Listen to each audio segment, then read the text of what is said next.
Good afternoon, everyone. My name is Amy Radcliffe. I live in New Carlisle, and I'm a member of the Open Space and Agricultural Alliance.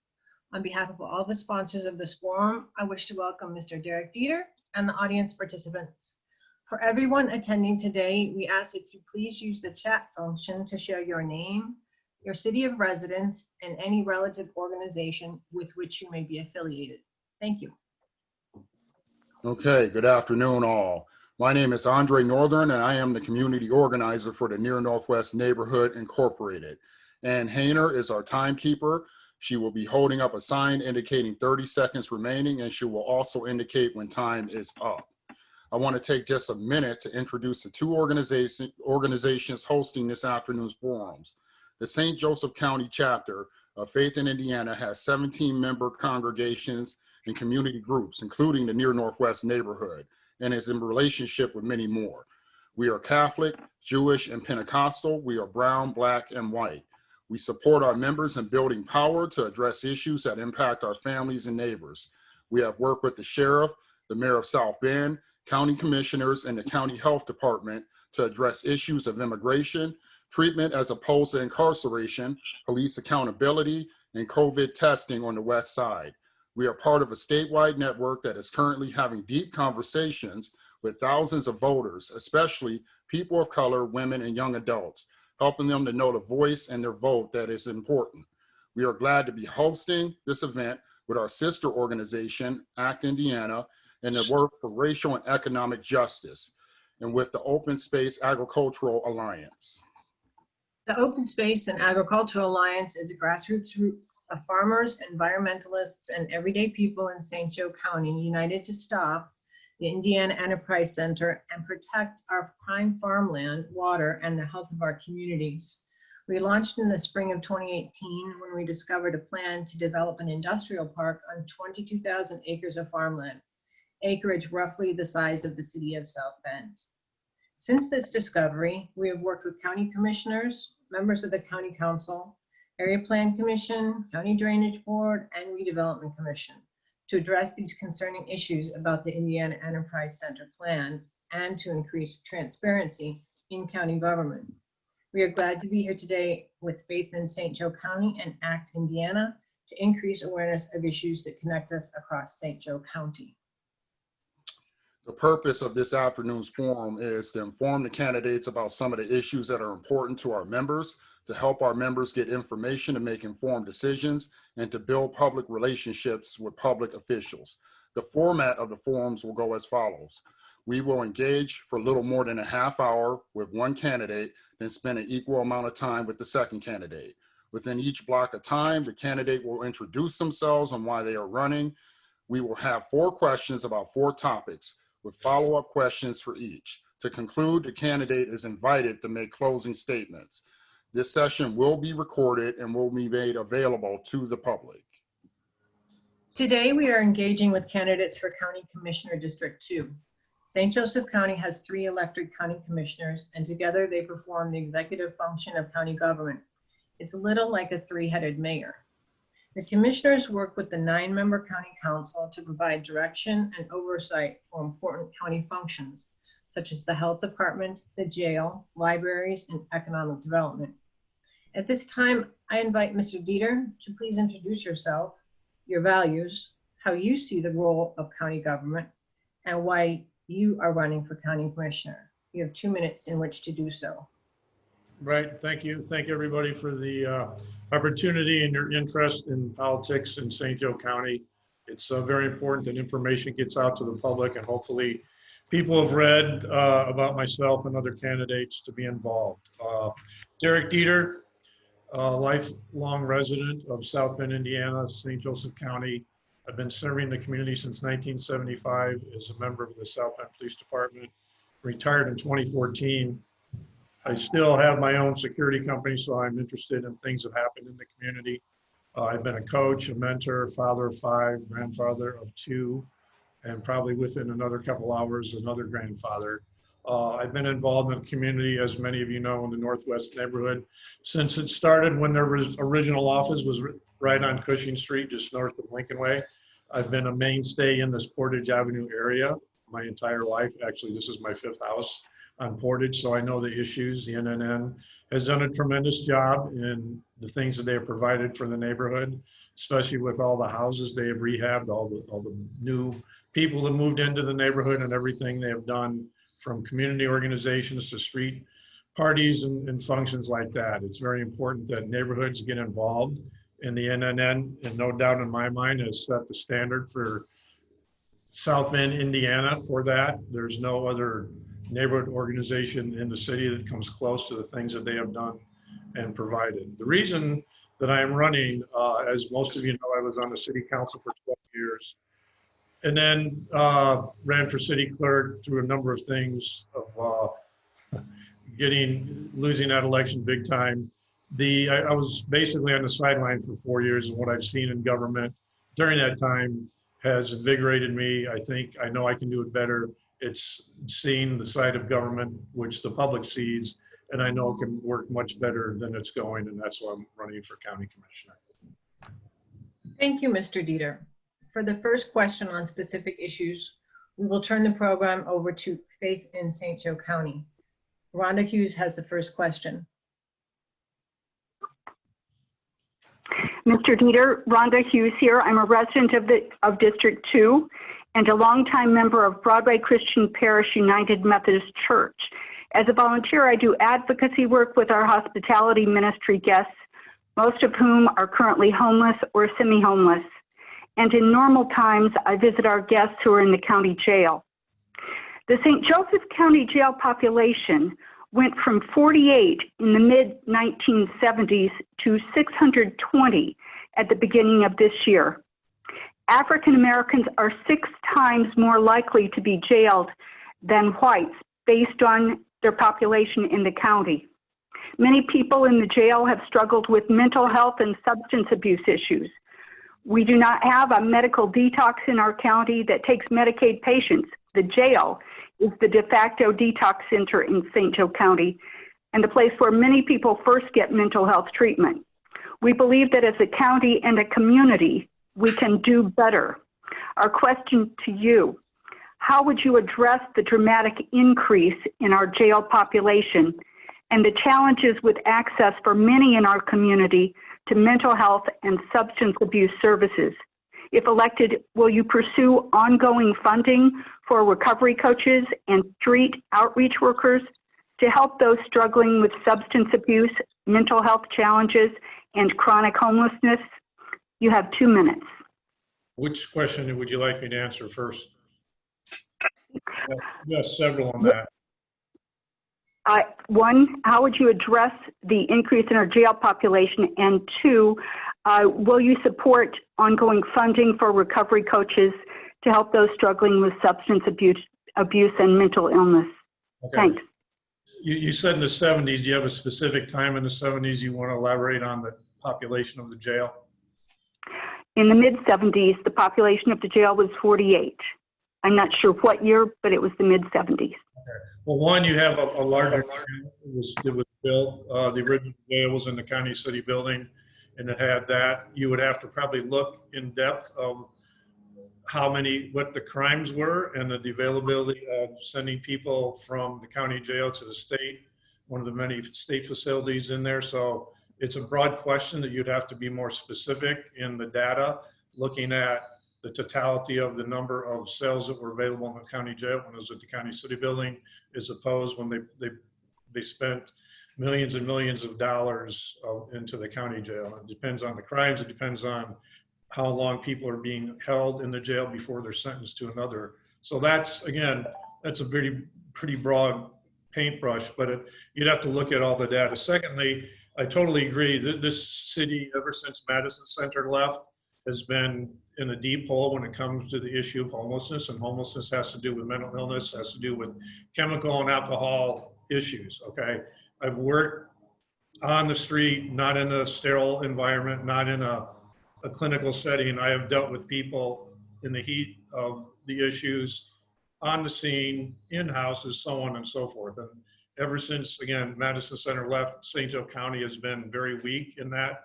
The county really doesn't spend enough to help people who are on the street, which is evident. If you drive anywhere in the city, especially now, in the Portage Avenue Bridge, people are under the bridge, living under the bridge, so on and so forth.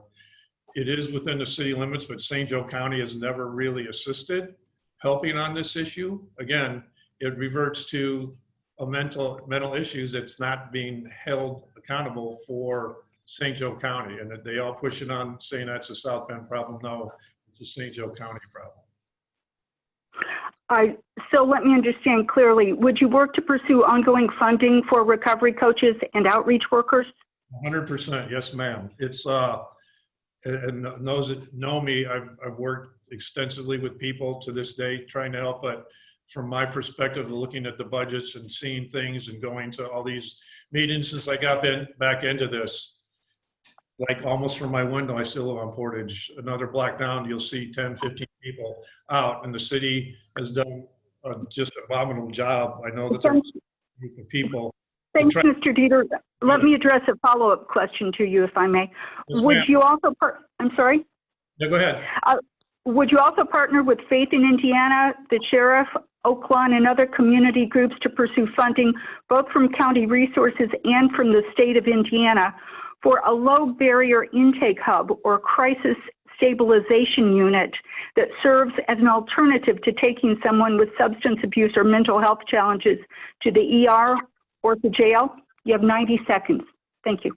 Well, I'd have to find out more of what the entities specifically do during that thing. If you're talking about somebody who may commit a crime, if you're supposed to take them to a drug rehab, I guess I don't fully understand the question, but partnering with different groups is always good as long as we can come to an agreement of what is the totality of our final objective and what everybody is doing in part of that. So I don't. Let me clarify.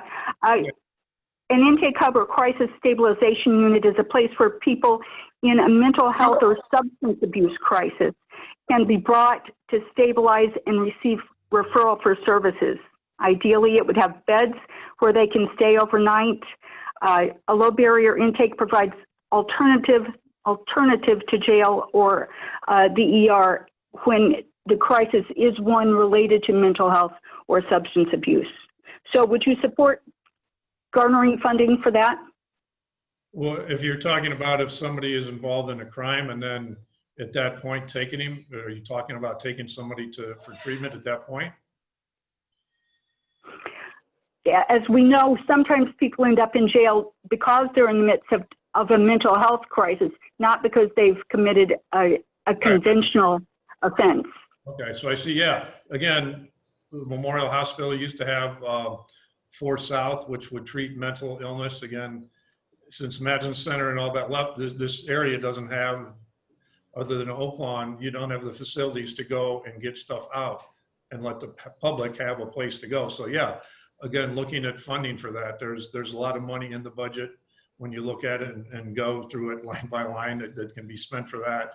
And again, from my thought process and what I know, the county has really never invested enough for the people that are out there, which is evident by what's going on in St. Joe County. Thanks very much, Mr. Dieter. We appreciate your agreeing to work with us on this. The next question is from Chris Humbarker. Do we want to go back to question number 1 before I go? Yeah, actually, why don't we, Clara Davis is here. So for the second question, we're going to turn the program over to ACT Indiana. Clara Davis has this question.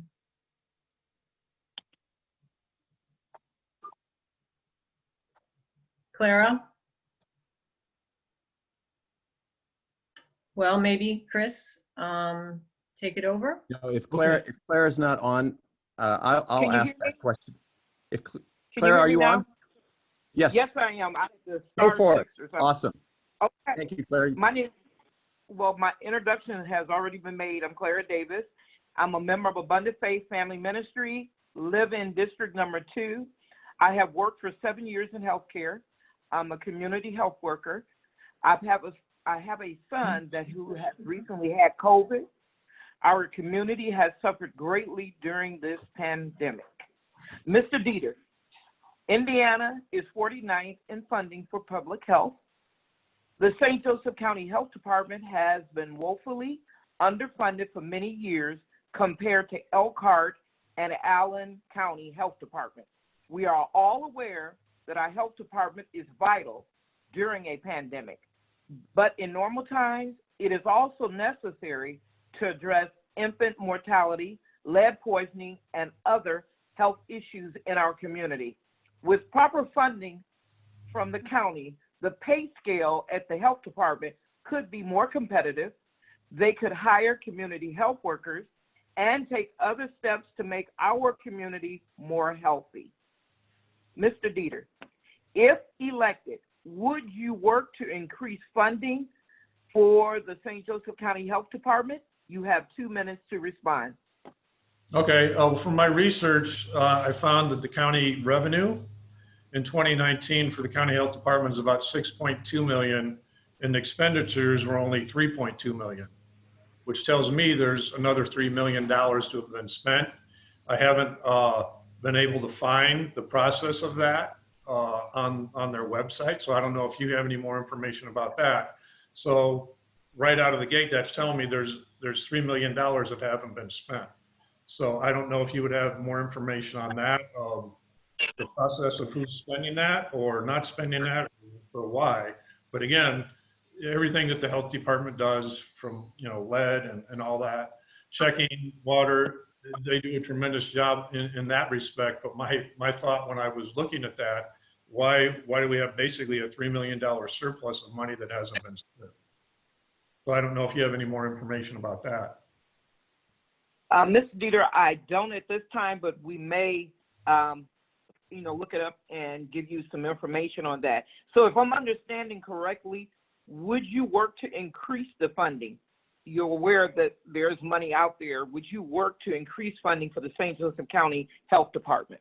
Okay, well, that reverts to my point of looking specifically on the budget.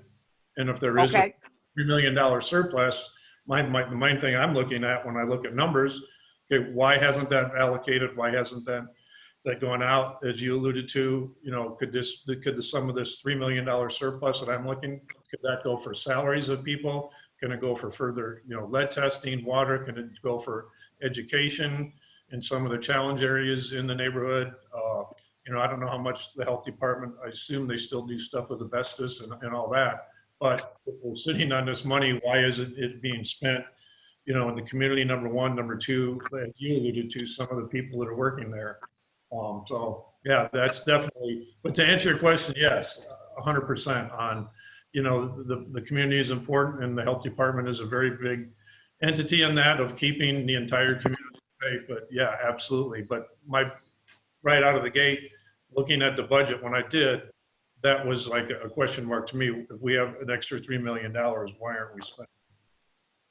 And if you go back to that, even in 18 and 17, unless there's something that's totally being missed here, there's been probably, it's almost a 2-to-1 of the revenue as opposed to the spending. So I don't know if that reserves somewhere to the general fund, but that would be something interesting to find out where that other funding is going.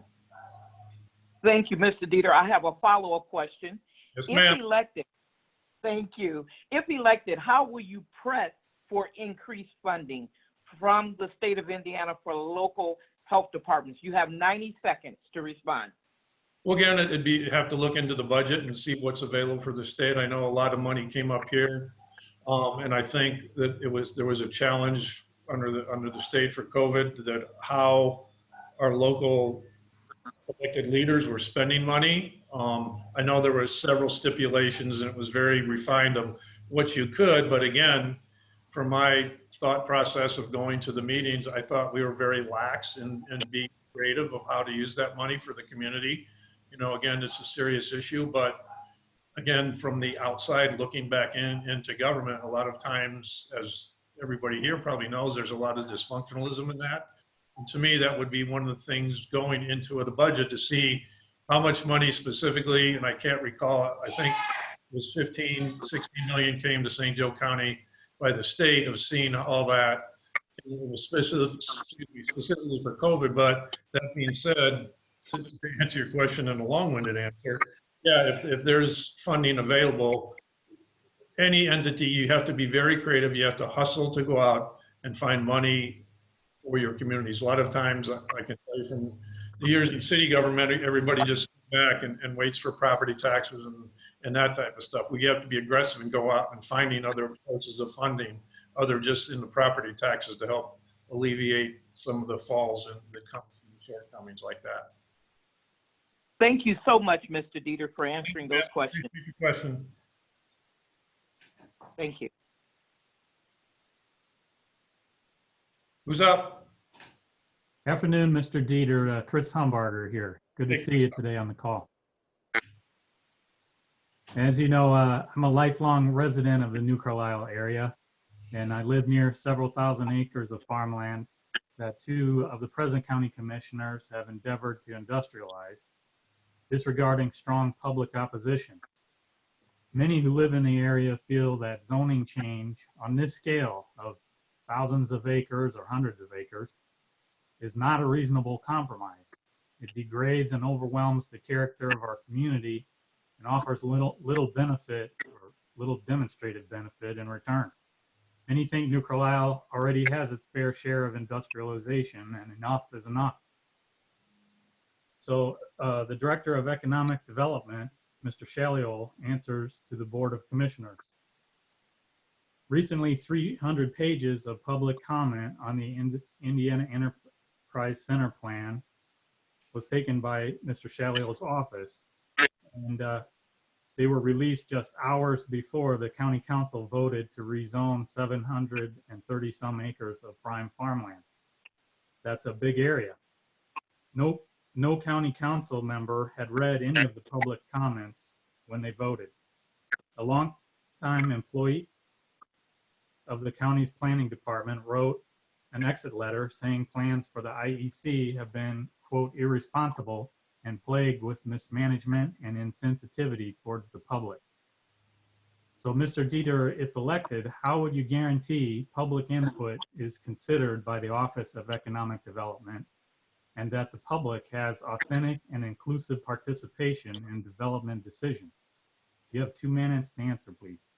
All right, thanks, Chris. And as Chris knows, I've been out there, I've talked with him. His father, I spent countless hours talking to people out there, and from day one, this has been a complete cluster through the county government. There was never really a process and an open door policy to talking with residents. And again, everybody has the right to sell their land if they want. They have the right to farm. They have a right to complain about it. But since I've started this, there really hasn't been an avenue for people who live in that area who want to comment to be part of it.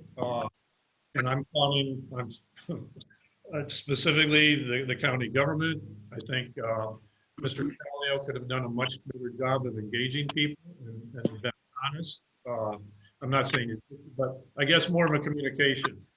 I've been to the Olive Township meetings. I've been to the New Carlisle meetings. I came out when this resolution last night, where suddenly the elected officials in New Carlisle totally did a 180 and embraced everything. There's no doubt there was some secret meetings going on behind closed doors, which isn't right. And then just when I was there to read the resolution, and again, I asked who wrote it, because when I'm reading it, first of all, resolution is nothing legally binding. It's an opinion on paper. But just looking at several of the points, it will look like it was written by a 4th grader. It didn't make sense. There's no substantive value to the resolution. But the interesting thing I found, actually my opponent, who was 180% against it, then suddenly reversed, as did everybody in New Carlisle, which isn't a good thing. But again, to answer your question, Chris, the whole process was flawed. This is not how government should operate. The perfect example. If you're going to do something and you want to do something, you go engage people and own the property, you go engage people in the community, and you talk to people. You don't go hire an outside firm to run subliminal ads on TV or radio. You don't come out and do a survey tinted any way you want. So at the end of the day, as you know, the meetings that we had, or I went to, were just boom, boom, boom. You can't do that. I am for responsible growth, but what I've seen through this process, it has not been a fair and responsible growth avenue for the people who live out in that community. Thank you. you have any specific examples of how you would change the process? Oh, absolutely. Number one, when I've been out there, people have never seen the current commissioner prior to this, unless they wanted to come out and talk about, oh, I was part of this since day one. Number two, the elected county council member, people out there don't know. So again, it's being out there, going to long shots of Black Cattle Mosers and sitting with people like you and Amy and other people, getting the input from the community, getting the input from people who have land out there. Again, people may want to sell their land. That's their land. People want to continue to farm. But I think the biggest thing that came out of this, that everybody was kept in the dark, and it was all a secret type of meeting, and a total amount of distrust, which was warranted, because I don't think it was fair to the people out there of what was going on by the people, or actually the elected officials and the people they appointed to do the negotiating for this process. Thank you, sir. Thank you very much. Moving on, as a follow-up, talking about growth. For growth to qualify as economic development, it must provide real benefits, and in particular, it must improve the quality of life of area residents. St. Joe County residents have repeatedly stated their objections to the IEC. These include water and light pollution, traffic congestion, and the destruction of prime agricultural land in our rural homeland and livelihoods. Previous development attempts such as Blackthorn have failed to bring many long-term jobs to the county residents. So, Mr. Dieter, do you support the IEC? Or if elected, would you support the wish of many community members to prevent further industrial development on farmland around New Carlisle? Please answer in about 90 seconds. Okay, thank you. In its current format, I don't support the IEC the way that it is, the way that the recent vote and so on. Again, I do promote responsible growth, and I haven't seen that with this. Again, I've been around a long time, and when you hear people, well, let's get this first part done because something big is coming, usually nothing comes of that. So again, that starts the discrepancy of how can I trust somebody when they're telling me this. You know, I'm running for office, and I've talked to those people, and I asked them, I'm now 64, I'm a 64-year-old man. If you have something you need to tell me, I would like to know, because I'm talking to those people and I want to know what I'm talking about. So as someone who's running for office isn't getting information, then you guys all know of how it gets to you. But again, you know, there's a lot of things going on, and it's interesting. My opponent, who has praised himself for, you know, not supporting that, which is fine, but the reason the shredder house is out there is from Oliver Davis. He's the one that drove it off of Gertrude Street, and it ended up out in New Carlisle, which it shouldn't have never been, but he pushed it out to New Carlisle. And again, you know, there's a lot of information coming, you know, hopefully to get accurate information on the South Shore and double tracks and so on. But again, I haven't seen a real good summary of, if we do this is how much we'll receive in job. This is how much turnover we get. This is how many people that may move into the community. So I think you guys all know, from, because everybody here does stuff in the community and knows this, the projections that come out are usually skewed, so you don't get accurate information. So again, a long-winded answer, I do not support anything of this IEC in the current format. It was a bad start from the beginning, and it's still, at the end of the day, you want everybody in the community to feel that they've been a part of the process, and everybody can come to an agreement on what would be good for the community. Thank you very much, sir.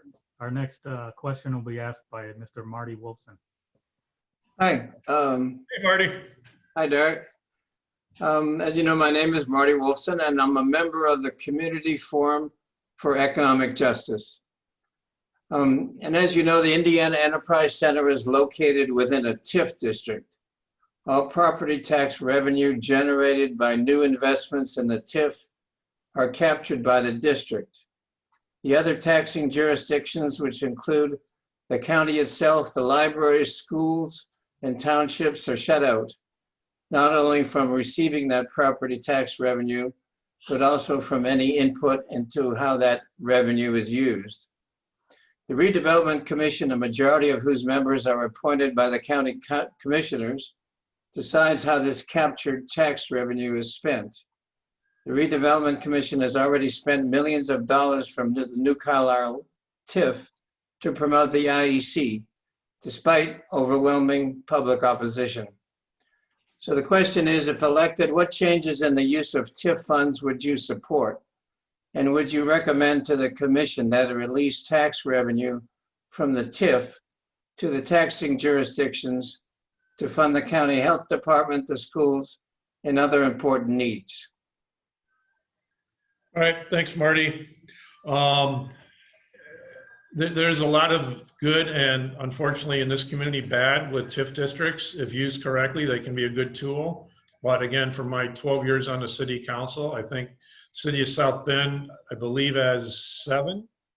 Current Marty would know because he's the expert on TIF and abasement. But I think that last time I checked about a month ago, South Bend has about 7, and I think there's about $30 million tied up in that. Mishawaka has about 18 million. I think in the New Carlisle area, there's approximately 4 million. So again, spending money for the sake of improving the area on paper sounds great. But as Marty knows, the city of South Bend has the airport TIF encompasses this large area of money, and usually it's done for the people that are with inside the political clique, which is a whole different argument and on the whole other thing. But to answer your question, yeah, I've always been very hesitant. Marty knows the years that I've been on my city council. I was, I think, the only council, maybe even Tim Rouse, when people would do for abatements and they come back in to do that, I always voted against the abatements when it was on the outsides of the towns, because the police department can't cover something that's way north out on Cleveland Road or way south Pat Kern Road. But the way TIF has been used in this community has not been a real advantage for the taxpayers. Again, it does condense and stays in that area for pet projects, and the IEC is a classic example of a pet project of whoever you want to name that have, where they're going to go spend almost $500,000 to buy a trailer park. That was ridiculous. And to spend $100,000 to do a study of what to do with the trailer park, to who's going to clean it up. I know that they bought little parcels of land through TIF, but again, as Marty knows, and so on, most of y'all know that these meetings go on usually during the week in the middle of the morning when nobody has access because you're working to go and be part of giving your opinion, and then suddenly, on the paper you'll read, oh, they did this, they did that. So I guess the long answer to Marty's question is yes, TIF, the parameters of TIF, just like with consultant, greatly needs to be improved because it hasn't been done correctly in this area since I started on the council in 2003. Thank you. A follow-up question. If elected, how will you work to provide transparency and meaningful public input on all decisions affecting economic development and TIF districts, not only from citizens, but also from representatives of the other taxing jurisdictions? Well, number one, once elected, I want to go through all of the townships in my district and find out how different townships are taxed and all the revenue. Nobody here, when I've asked for it, never did a breakdown of, if we just go to Olive Township, of the tax bases of industrial, farmers, whoever, to find out where the money from the taxes in Olive Township is going, how much is being generated by farmland, how much is being done by industrial stuff. Again, you know me from my years on the city council. Providing citizens with information I've always done. People stop at my house on Portage, people have my cell phone number. Again, one of the interesting things I found by going to the meetings in New Carlisle, of course, Walkerton, North Liberty, people didn't even know who the commissioner was, didn't even know who, again, the current council member there. This is not rocket science. You go out to the meetings, you go to the communities, you go talk to people and get their input.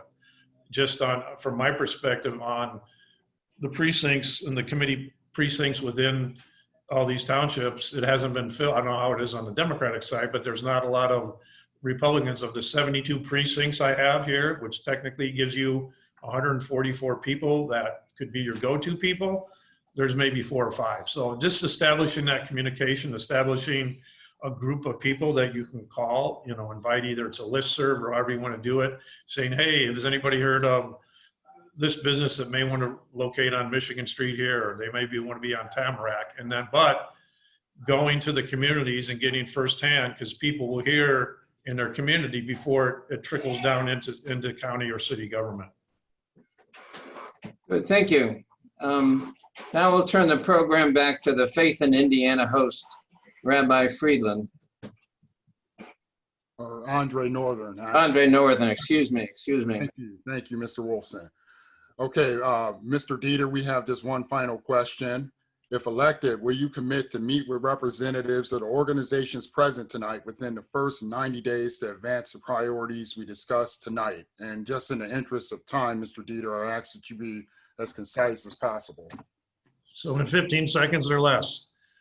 Here's what I'll guarantee it, I'll do it in 30 days or less. Okay, people, y'all are community people. Everybody that I know up here knows I'm a community guy, 100%. I'm a street guy.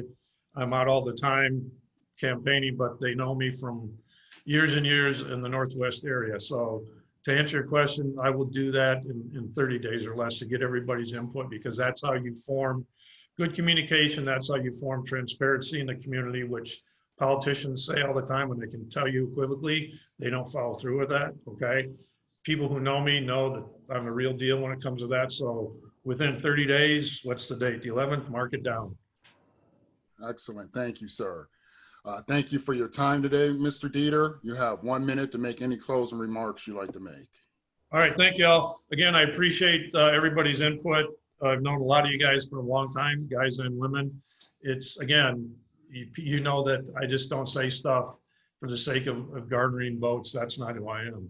But the things that you guys have done in the community, Dr. Wolfson for ever and ever has been harping on the TIF, the abatements and stuff. And, you know, the Stoner family has been a staple of the Northwest neighborhood over there on the corner forever and ever. And then your involvement in the NNN. It's just a great thing. The Humbargers, Amy, everybody else coming to the forefront when things are important to the community, just not when it's election time, but when it affects a community like this IEC. It's just been a horrible match since it started. And again, I don't know how to implode that and start over. I don't know if you can start over with that, but the whole process of that is the perfect example how government should not work. Again, you guys know through your work, it's communication, it's talking to people, it's looking them in the eye, whether it's in their front yard, in their backyard, in the alley, whatever, instead of once it comes to a head like at this head, and then what happened? We got this implosion, we had distrust. Mr. Dieter, Yes, ma'am. I want to thank you for your time and for sharing your vision with us. Okay. We ask that you now leave our meeting, and we will be inviting Dr. Oliver Davis to join us. Again, thank you very much. All right. Well, be safe. Take care.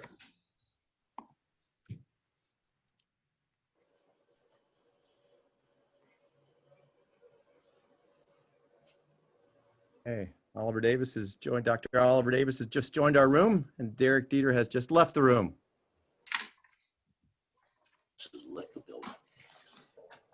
Welcome. Welcome. It's good to be here. Amy's gonna. Yes, let me begin. For purposes of new attendees joining us and for the candidate also, we ask, we're going to fully repeat the agenda. And for those of you who may have just recently joined this session of the forum, parts of this will be repetition. So thank you for bearing with us. Good afternoon, everyone. My name is Amy Radcliffe. I live in New Carlisle, and I'm a member of the Open Space and Agricultural Alliance. On behalf of all the sponsors of this forum, I wish to welcome candidate Dr. Davis and the audience participants. For everyone attending today, we ask that you please use the chat function to share your name, your city of residence, and any relative organization with which you are affiliated. Thank you.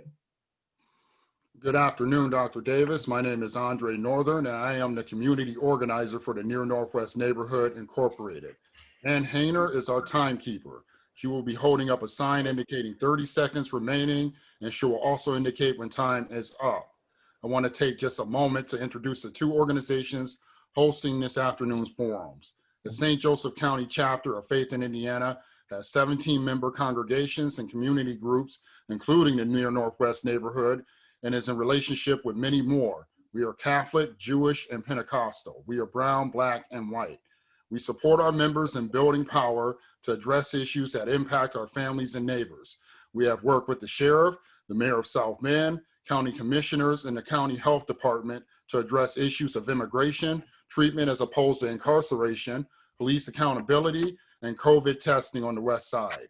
We are part of a statewide network that is currently having deep conversations with thousands of voters, especially people of color, women, and young adults, helping them know their voice and their vote is important. We are glad to be hosting this event with our sister organization, ACT Indiana, and the Work for Racial and Economic Justice, and with the Open Space and Agricultural Alliance. The Open Space and Agricultural Alliance is a grassroots group of farmers, environmentalists, and everyday people in St. Joe County, united to stop the Indiana Enterprise Center and to protect our prime farmland, water, and the health of our communities. We launched in the spring of 2018 when we discovered a plan to develop an industrial park on 22,000 acres of farmland, acreage roughly the size of the city of South Bend. Since this discovery, we have worked with county commissioners, members of the county council, area plan commission, county drainage board, and redevelopment commission to address these concerning issues about the Indiana Enterprise Center and to increase transparency in county government. We are glad to be here today with Faith in St. Joe County and ACT Indiana to increase awareness of issues that connect us across St. Joe County. Okay, briefly, Dr. Davis, the purpose of this afternoon's forum is to inform the candidates about some of the issues that are important to our members, to help our members get information to make informed decisions, and to build public relationships with public officials. The format of the forums will go as follows. We will engage for a little more than half an hour with one candidate, then spend an equal amount of time with the second candidate. Within each block of time, the candidate will introduce themselves and why they are running. We will have 4 questions about 4 topics with follow-up questions for each. To conclude, the candidate is invited to make closing statements. The session will be recorded and will be made available to the public. Today, we are engaging with candidates for County Commissioner District 2. St. Joseph County has 3 elected county commissioners, and together they perform the executive function of county government. It's a little like a 3-headed mayor. The commissioners work with the 9-member county council to provide direction and oversight for important county functions such as the health department, the jail, libraries, and economic development. At this time, I invite Dr. Davis to please introduce yourself, your values, and how you see this role of county government, and why you are running for county commissioner. You have 2 minutes in which to do so. Thank you. I'm glad to be here. I'm Dr. Oliver Davis. I am running for county commissioner because I believe that I can make a positive difference. Years ago, my parents taught me a song that says, "This little light of mine, I'm gonna let it shine." And you know, I can let that light shine in our neighborhood and to help us fight and bring respect to our neighborhood. We have to have the same kind of value that is applied in our county that is on the east side. We have a lot of challenges that we are facing. And over the last 12 years, I was blessed to serve as the South Bend Common Council District 6, which encompasses a lot of this area. Also in my time, I was able to work with different people in the unincorporated parts of South Bend and help them to fight for the homes when the South Shore was coming in. So I've been a part of working in the county for a while. In 1992, I went to my next door neighbor when I was in Huntsville, Alabama, coming right out of a grad school. And I said, I just got a job in Madison Center in South Bend, Indiana, and don't know where to stay. She said, "That's interesting, Oliver." She said, "Because of the fact that I just came from that area, I had a conference there, and I stayed with a family in a little town called New Carlisle. And here's the telephone number." And she gave me the number to Don and Barbara Hale's telephone number, 654-7320. The area code was 219. And I called them. They didn't know me. I just said I was coming to the area. I'm going to be a therapist at Madison Center. And my next door neighbor told me to call you. They said, "Welcome home." So I got in my 1990 Geo Metro and drove 555 miles from Huntsville, Alabama to New Carlisle. And that was my first place to live. And one of the things I've enjoyed over the last few months in fighting for this whole issue with IEC and many other issues is that it's helped me to remind myself of where I started. Never forget where you started. So it's been an honor to argue and fight and challenge and stand with the people of New Carlisle and as we work on this issue, because New Carlisle gave me my start. And I'm grateful to be here. And I want to continue to take the passion that I have learned as a social worker, as a licensed clinical social worker for over 30 years, and bring people together, that conflict resolution, and bring them together. Thank you, Dr. Davis. For the first question on specific issues, we will turn the program over to ACT Indiana. Clara Davis has the first question. Good afternoon. My name is Clara Davis. Hi, I'm a member of Abundant Faith Family Ministries and live in District Number 2. I have worked for 7 years in healthcare. I'm also a certified community health worker. I have a son who recently had COVID. Our community has suffered greatly during this pandemic. Dr. Davis, Indiana is 49th in funding for public health. Well, I'm quite sure you are aware of that. The St. Joseph County Health Department has been woefully underfunded for many years compared to Elkhart and Allen County Health Department. We all are aware that our health department is vital during a pandemic, but in normal times, it is also needed to address infant mortality, lead poisoning, and other health issues in our community. With proper funding from the county, the pay scale at the health department could be more competitive. They could hire community health workers and take other steps to make our community more healthy. Dr. Davis, if elected, would you work to increase funding for the St. Joseph County Health Department? You have 2 minutes to respond. Thank you for that question. I will continue the work that I started when I was on the South Bend Common Council last year, when I was blessed to be a part of the council, when we allocated dollars from the city to help us and to strengthen our health department.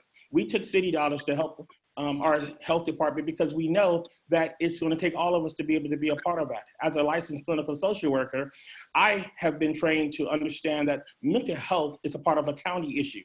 It's not just a city issue, it's a county issue. And Madison Center, when that closed, we have been borrowing from Elkhart County with Oakland, and from Marshall County with Michiana Behavioral Health Care, and from Kosciuszko County with our different mental health services there. And so we have to definitely do more to fund that area. We have the University of Notre Dame, IUSB, and Ivy Tech and St. Mary's.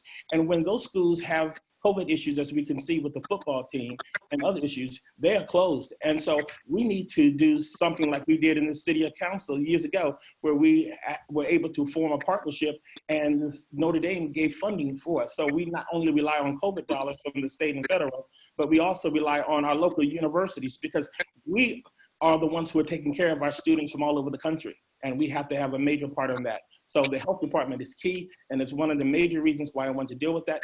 Health and mental health. As a licensed clinical social worker in the schools, I see that every single day. And I see our young people having to deal with that. I was even nervous to go get tested myself, but I did go get tested, and I'm glad to have been a negative. It's one time in your life that you really want to have a negative day, and this is truly something when you take a test like that. But many people are not testing this negative day, and especially on the west side, and we have to be able to do more and advocate for that. Okay, Dr. Davis, just for clarification, you will work to increase funding for St. Joseph County Health Department? Definitely, I've already done it, and I will continue to do it. I voted for that before, last year. Okay, I have a follow-up question, Dr. Davis. How will you press for increased funding from the state of Indiana for local health departments? You have 90 seconds to respond. One of the key things that we have to do is we have to continue to take our St. Joe County mental health programs and our health programs and advocate, work together across the lines of Mishawaka City Council and South Bend. I advocated for that when I was fighting for the homeless, when I was on the South Bend Common Council. We have to be able to advocate and work together so we can go down to the State House and also work with our congressional delegation in DC, because it's going to take a national and a state kind of a combination for us to be able to stand strong and fight for our issues here in the city of South Bend, Mishawaka, and in our townships. Thank you, Dr. Davis. Thank you for the questions.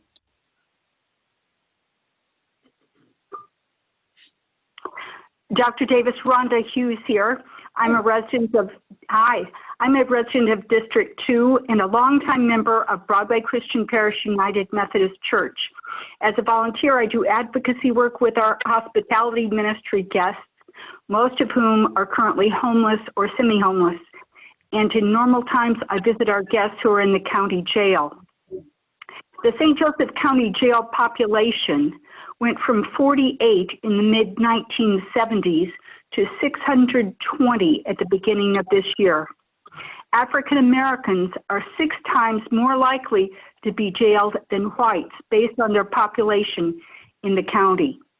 Many people in the jail have struggled with mental health and substance abuse issues. We do not have a medical detox in our county that takes Medicaid patients. The jail is the de facto detox center in St. Joe County and the place where many people first get mental health treatment.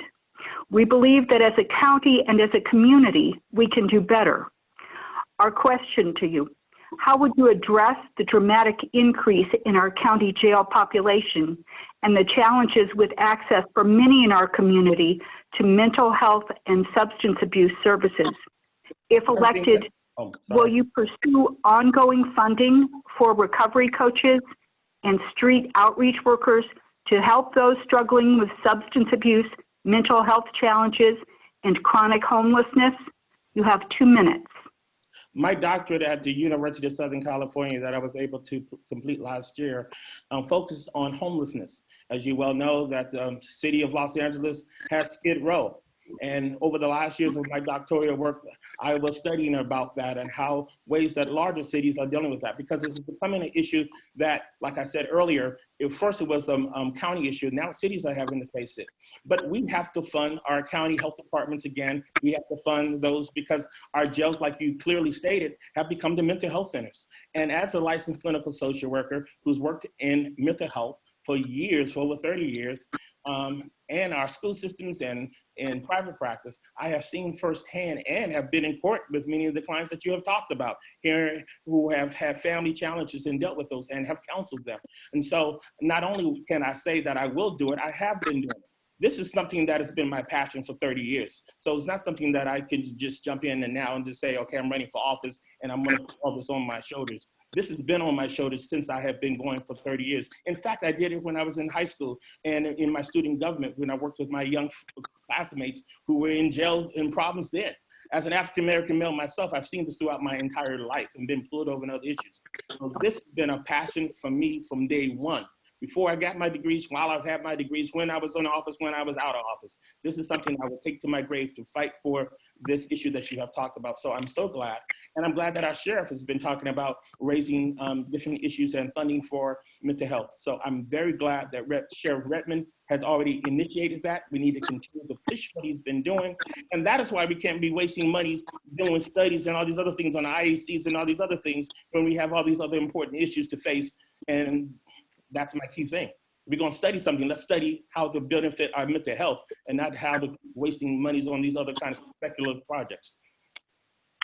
Thank you. We appreciate your willingness to work with us on that.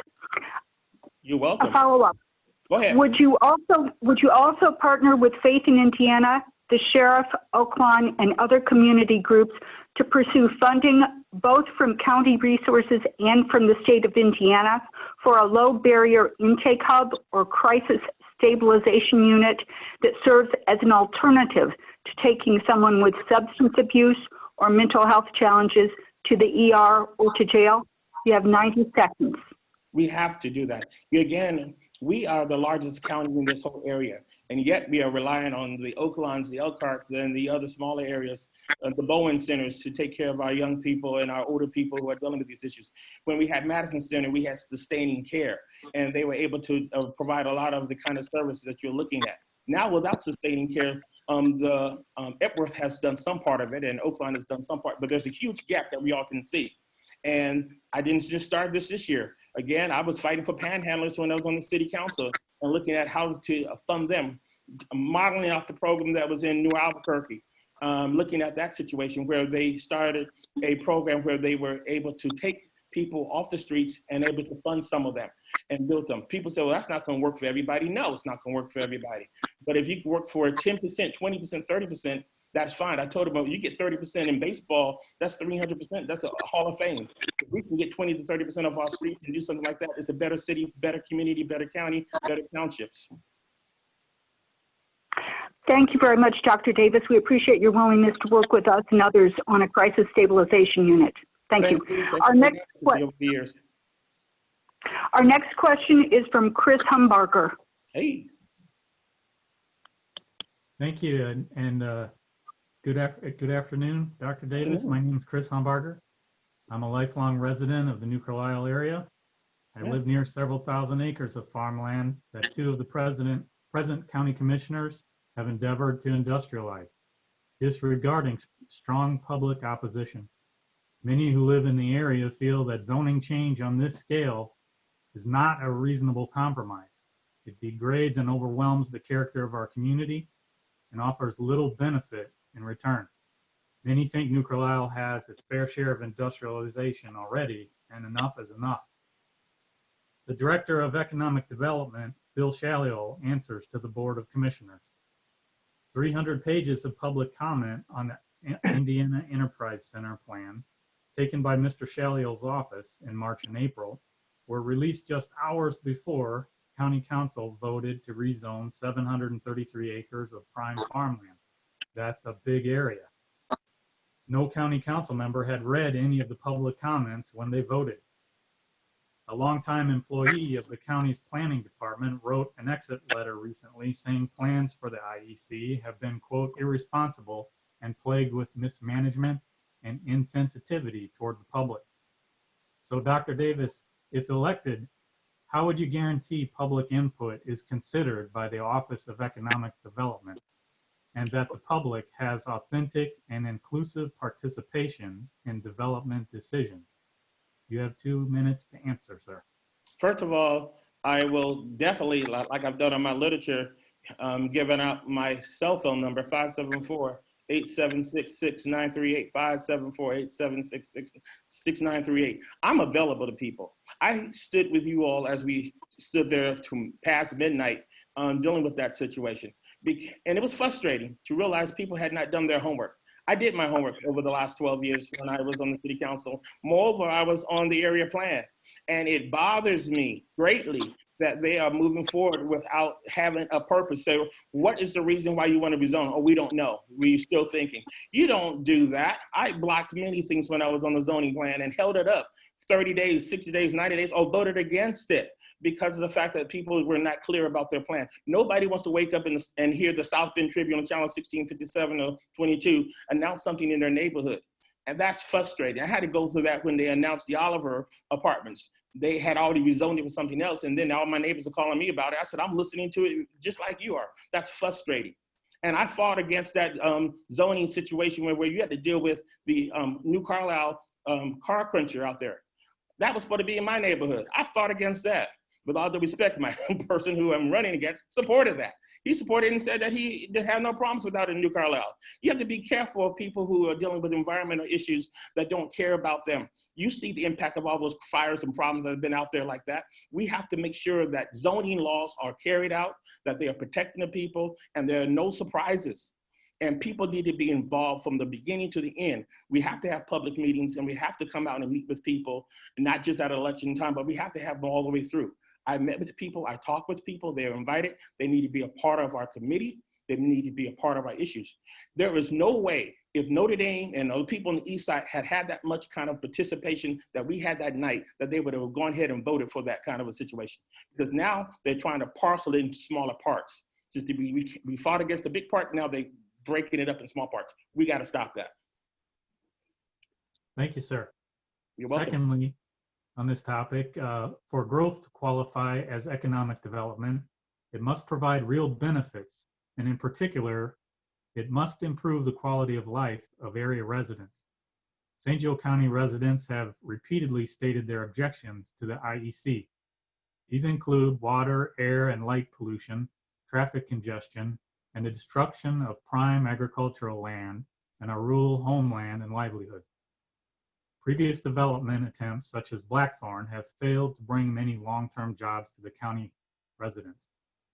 So Dr. Davis, do you support the IEC Or if elected, would you support the wish of many community members to prevent further industrial development on farmland around New Carlisle? You have We 90 have to- seconds to respond. We have to preserve farmland.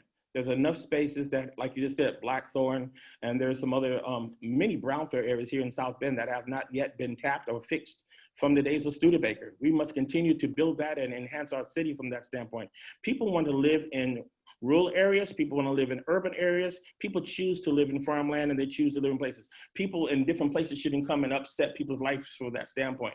And that is not only going on in St. Joe County, that's going on across this country, where bigger cities are coming into smaller areas and speculating all these different plans and taking over because of the fact that people have, like you said, you have 1,000 acres, but that's only one vote. Where people who have 1,000 acres in the city of South Bend or in Mishawaka, that means a lot more votes. And so therefore, smaller towns have to come together and band together to make sure that they are standing up. Not only or they have to stand up for those kind of issues, they have to present to the rest of the county, like I'm glad we talked about with mental health, why the expenditures of those kind of dollars is a waste of money because it's affecting us with our mental health centers and with our county health departments and other things. If we're taking time to put monies over there, it's affecting the rest of the county. So we have to argue the case, not only for green space, but we have to argue the case for wise management of our dollars.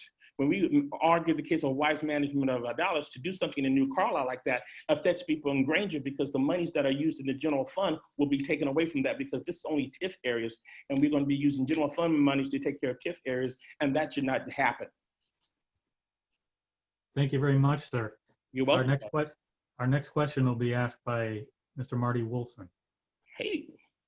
Hi. My name is Marty Wolfson, and I'm a member of the Community Forum for Economic Justice. As you know, the Indiana Enterprise Center is located within a TIF district. All property tax revenue generated by new investments in the TIF are captured by the district. The other taxing jurisdictions, which include the county itself, the libraries, schools, and townships, are shut out, not only from receiving that property tax revenue, but also from any input into how that revenue is used. The Redevelopment Commission, a majority of whose members are appointed by the county commissioners, decides how this captured tax revenue is spent. The Redevelopment Commission has already spent millions of dollars from the New Carlisle TIF to promote the IEC, despite overwhelming public opposition. So my question is, if elected, what changes in the use of TIF funds would you support? And would you recommend to the commission that it release tax revenue from the TIF to the taxing jurisdictions to fund the county health department, the schools, and other important needs? First of all, I'd like to thank you for the editorial letter viewpoint you put into the paper just a few days ago, because you hit the key points regarding this situation. And I think that that helped to, again, advocate the need of us to do exactly what you're talking about, is utilizing TIF dollars in a creative manner to be able to cover issues that the general fund utilized before. Because if the general fund dollars, which are the dollars that take care of the whole county for police, fire, code, or whatever kind of situations, are going to be the ones managing the TIF area, why can't we utilize monies from the TIF to take care of the monies that would be otherwise used for general funds?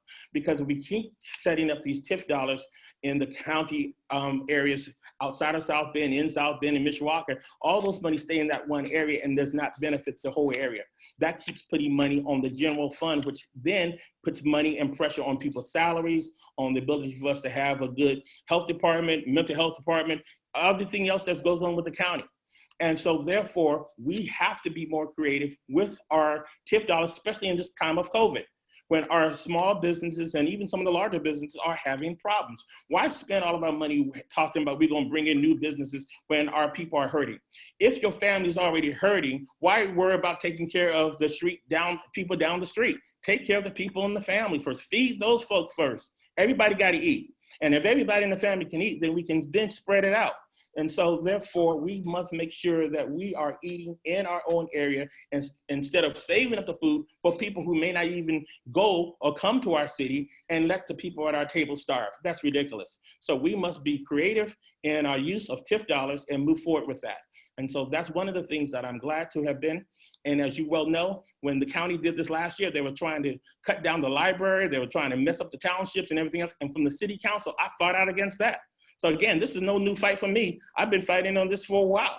And so that's why I got all this gray hair from all these fights. So I'm grateful for it, and then I move forward. Thank you for that answer. You're welcome, sir. A follow-up question, if elected, how will you work to provide transparency and meaningful public input on all decisions affecting economic development and TIF districts, not only from citizens, but also from representatives of the other taxing jurisdictions? Well, one of the things for me, you would know my issues. I will post my comments and issues on social media. You will know where I stand. People know where Oliver Davis stands, whether they like me and they don't like me, whether they vote for me, don't vote for me. That's one of the things about me. When I go to the barbershop, other places, people like, I like you or don't like you, then whatever, because I'm open.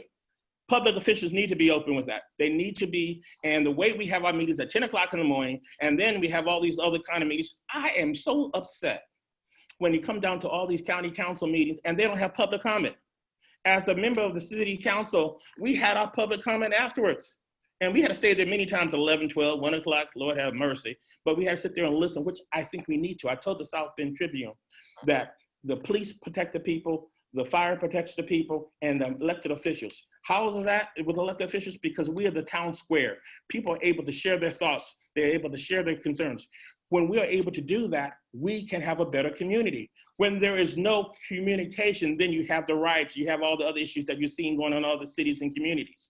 We don't have that kind of a problem as much as the other places have, even in Fort Wayne with all their marches and even in Indianapolis, because we have taken the time to hear. Our county council needs to have longer meetings. We had to go to that last meeting and find an issue to fight out because there was no public comment. Every meeting should have public comment. It should have it. Yes, thank you. You're welcome. Now we'll turn the program back to the Faith in Indiana host, Andre Northern. Thank you, sir. And thank you, Dr. Davis, for your time this afternoon. We just have one final question for you. If elected, will you commit to meet with the representatives of the organizations present here this afternoon or this evening now within the first 90 days to advance the priorities we discussed tonight? And in the interest of time, sir, I ask that you just be concise. Yes. Election is on November the 3rd. If I'm blessed to win on November the 3rd, let's plan a meeting on November the 10th, if you don't mind. And we can have a meeting right down here on Stall, right in my office where I am now, right in this whole place called the Ignition Park.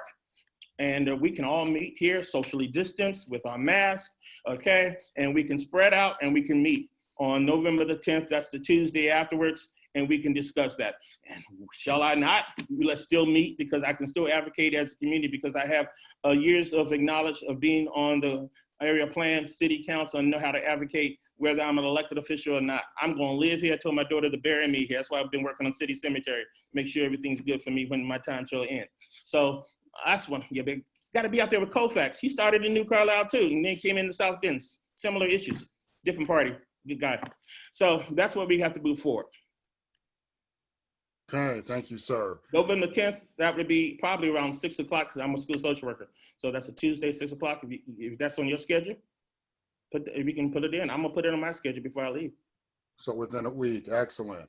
Yeah. Okay, well, thank you for your time today, Doctor. You have 1 minute to make any closing remarks. Well, here we are. It's time to fight. It's time to stand up. It's time to speak. And we have to. This is a crisis. There are people who are dealing with housing in our cities, and they're dealing with housing in our counties. This is a rural district, and there are different issues, but at the same time, everything comes down to one word. That one word is respect. People deserve respect. And when you come before the zoning boards, when you come before the county council, when you come before the commissioners, you want to have respect. You want to be heard and you're given respect.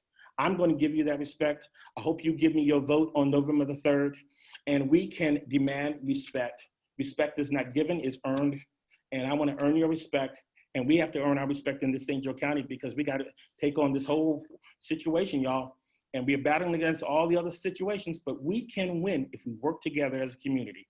District 2, we are here for you, be here for me, and let's be a great family. Everybody got to eat. Have a great day. It's dinner time. Thank you, Dr. Davis, for sharing your vision with us. We appreciate welcome. you spending time with us today. And Thank thank you. you again to everyone for attending today's candidate forum. This concludes our program and the meeting will now be closed.